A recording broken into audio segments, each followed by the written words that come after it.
I woke up on a Thursday morning with a strange feeling. It wasn't hunger, I had eaten bread and cheese before bed.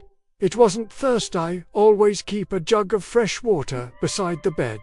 It was something ... different. A restlessness I couldn't explain. That's when I picked up my smartphone and saw the terrifying message. No internet connection. Impossible, I exclaimed, shaking the device as if it were a clogged ink bottle. It was working perfectly last night. You don't understand the gravity of the situation. After my viral success on TikTok, I had become dependent on this thing called the internet. Not just to post my videos, but for everything. Researching references for my inventions. Seeing how other artists interpret anatomy, and shamefully, I admit, watching cat videos that made me laugh for no reason. I paced around the laboratory like a caged lion. Wi-Fi, I murmured to myself. What a strange name for something so essential. Wi. Fi. Could it be short for wireless fidelity, or some kind of secret code of the new era? My first attempt was the most obvious. Turn the device off and on again. I waited 5 long, agonizing minutes. Nothing. That cursed message still mocked me. Connect to a network. Network, I shouted at the ceiling. I know everything about networks. I studied the networks of human muscles, the networks of rivers, the networks of mathematical proportion. How is this Wi-Fi network any different? I decided to apply my scientific method to the problem. First, observation. The signal had vanished overnight. Second, hypothesis. Something was blocking or interfering with those invisible waves. Third, experimentation. I climbed to the roof of my house, holding the phone up like an offering to the gods. Perhaps it's a matter of elevation, I thought. The closer to the heavens, the better the connection to whatever transmits these signals. Nothing, only pigeons watching me with disdain. I descended and tried the opposite approach, the basement. Perhaps the signals come from underground, I theorized, descending the stone steps with the phone held out like a digital torch. Still nothing. Only dampness and the scent of ancient wines. That's when I remembered something. I had read Wi-Fi signals can be disrupted by interference. I began to suspect my own inventions. Could my perpetual motion machine still running non-stop be creating some kind of magnetic field? I shut off the machine, waited. Nothing.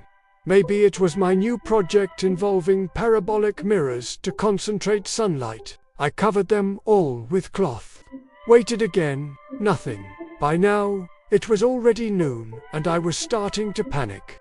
How was I going to post my daily video? My millions of followers were waiting. I could almost hear the comments. Where's Leonardo? Did he quit? Fake news. That's when I noticed something peculiar. My cat, Mona, yes, I gave her that name long before I painted the portrait, was acting strangely. Normally, she slept all day in my favorite chair. But today, she was restless, pacing in circles and meowing constantly. What is it, Mona? I asked, kneeling beside her. Are you missing the internet too? She led me to the east wall of the lab, where I had recently installed a new bookshelf. She kept meowing and scratching behind the thickest books. I moved the volumes on anatomy and astronomy and discovered something that made me slap my forehead. A small rectangular device with blinking lights, the router a technician had installed weeks ago. The problem was that the cable connecting the device to the wall had been chewed, completely destroyed by tiny, sharp teeth. Rat! I shouted, making Mona jump. A rat sabotaged my connection to the modern world. But then I stopped and reflected. There was something poetically ironic about the situation. I, who had spent years studying nature in its most intricate details, had been defeated by one of its tiniest creatures. I examined the remains of the cable like a forensic detective. The bite marks were precise, almost surgical.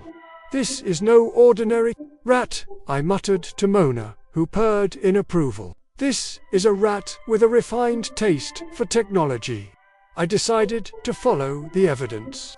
I searched for more damaged wires and found a trail of destruction leading to my materials storage room.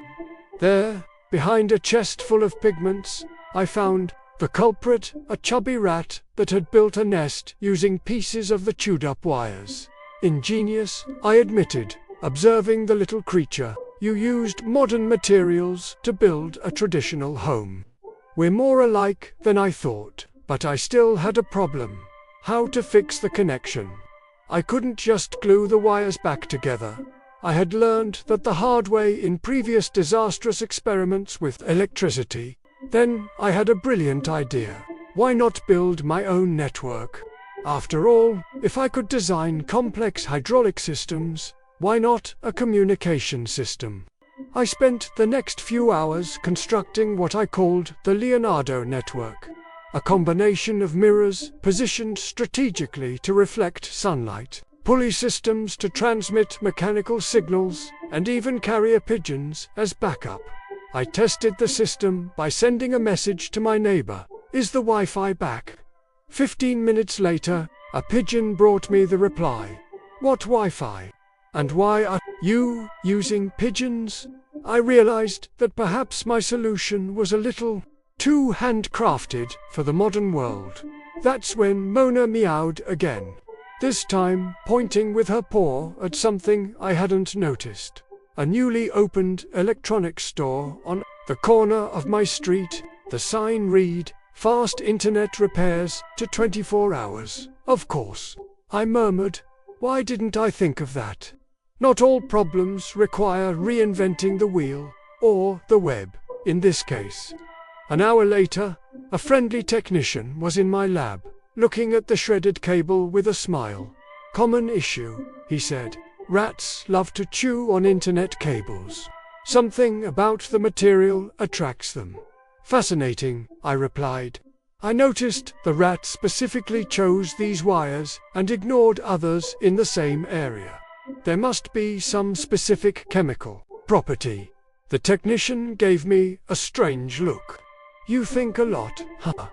In 10 minutes, he had replaced the cable and my connection was back. Notifications flooded in like an avalanche, hundreds of concerned messages from followers. Collaboration, proposals, even a message from the TikTok team asking if I was okay. I sat in front of the camera and recorded a video explaining my morning adventure. I showed the chewed cable remains, my improvised Leonardo network, and even the guilty rat whom I decided to keep as a pet, naming him Pixel.